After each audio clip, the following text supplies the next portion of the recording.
Adilabad RIMS ఆసుపత్రిలో పనిచేస్తున్న కార్మికుల శ్రమను దోచుకుంటున్నారని సిపిఐ జిల్లా కార్యదర్శి ముడుపు ప్రభాకర్ రెడ్డి అన్నారు. బుధవారం రిమ్స్ డైరెక్టర్ ఛాంబర్ ఎదుట కార్మికులతో కలిసి నిరసన ప్రదర్శన నిర్వహించారు. పెండింగ్లో ఉన్న 2 నెలల వేతనాలు వెంటనే చెల్లించాలని డిమాండ్ చేశారు. కార్మికులకు ఇస్తున్నటువంటి అరకొర వేతనాలతో పీఎఫ్, ఈఎస్ఐ పేరుతో భారీగా కోత విధిస్తున్నారన్నారు. రోగులకు సేవలు అందిస్తున్న పారిశుద్ధ, ఇతర కాంట్రాక్టు ఉద్యోగుల సమస్యలను అధికారులు, ప్రభుత్వం పట్టించుకోవడం లేదన్నారు.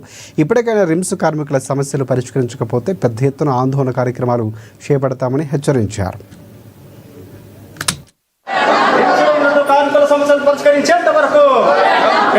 రిమ్స్ కార్మికులు గత సంవత్సరాలుగా 20 అంటే రిమ్స్ ఆసుపత్రి అయినట్టు నుండి నేటి వరకు కొనసాగుతున్న కార్మికులకు కనీస వేతనం లేదు.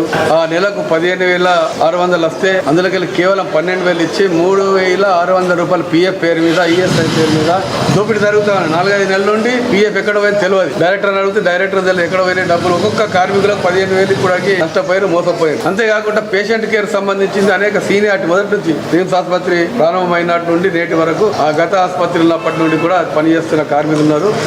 వాళ్లకు పేషెంట్ కేర్ ప్రమోషన్ ఇవ్వాల్సింది. సీనియారిటీ వాళ్ళకి కాకుండా కొందరు అక్రమార్గాన కొందరు కొత్త వాళ్ళని కూడా నియమించుకొని పేషెంట్ కేర్ డబ్బులు తీసుకొని ఇచ్చే సంఘటనలు ఇక్కడ రిమ్స్ ఆసుపత్రి జరుగుతూ ఉంది. అంతే కొందరు కార్మిక నాయకులు కూడా కార్మికులు మోసం చేస్తూ ఉన్నారు. కాంట్రాక్టర్లతో కుమ్ముక్కై ఇదివరకే చాలా కంప్లైంట్లు వచ్చినాయి ఇక్కడ రిమ్స్ ఆసుపత్రిలో కార్మికుల తరఫు. వాళ్ళలో డబ్బులు అరుచిపడి కాంట్రాక్టర్ తోటి కార్మికుల డిమాండ్లని పరిష్కారం చేయకుండా మరి దొంగచాటు పనులు చేస్తా ఉన్నారు. ఇది కాకుండా రిమ్స్ డైరెక్టర్ గారు కూడా కొంచెం నిర్లక్ష్యం చేస్తా ఉన్నాడు. ఇది తగదు. వెంటనే ఈఎస్ఐ, పిఎఫ్ చేయాలి. జమ 4 నెలల నుంచి పెండింగ్ ఉన్న చేయాలి. అట్లనే పెండింగ్ లో 2 నెలల నుంచి ఇప్పుడు నేటి వరకు 2 నెలల పెండింగ్ వేతనాలు కూడా త్వరలో ఇవ్వాలి.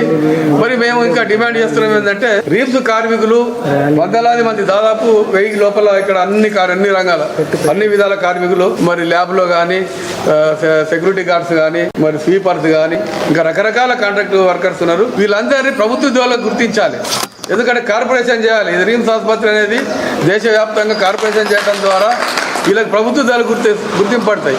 ఇవన్నీ కిరికిర్లు ఉన్నాయి. పిఎఫ్ ఇవి ఒకడ ఇలా కాంట్రాక్టుల మధ్యలో దోపిడీ చేయడం, ఇవి శ్రమ దోపిడీ అనేది జరగద్దు. అంటే ప్రభుత్వం గుర్తించి కార్పొరేషన్లో చేర్చుకుంటే ఆదిలాబాద్ రిమ్స్ ఆసుపత్రిని ఎయిమ్స్ ఆసుపత్రి లాగా చేర్చుకొని, అంటే హైదరాబాద్ గాంధీ ఆసుపత్రి లాగా అక్కడ కొందరు మరి కార్పొరేషన్లు ఏ విధంగా ఉన్నాయి, ఇక్కడ కూడా ఆదిలాబాద్ రిమ్స్ ఆసుపత్రిని కార్పొరేషన్ చేస్తే ప్రభుత్వ ఉద్యోగాలు ఉంటే ఉద్యోగ భద్రత కూడా ఇలా పెరుగుతాయి. కాబట్టి మేము సిపిఐ పార్టీగా ఏఐటీసీ కార్మికుల ఆధ్వర్యంలో ధర్నా చేస్తా ఉన్నాం.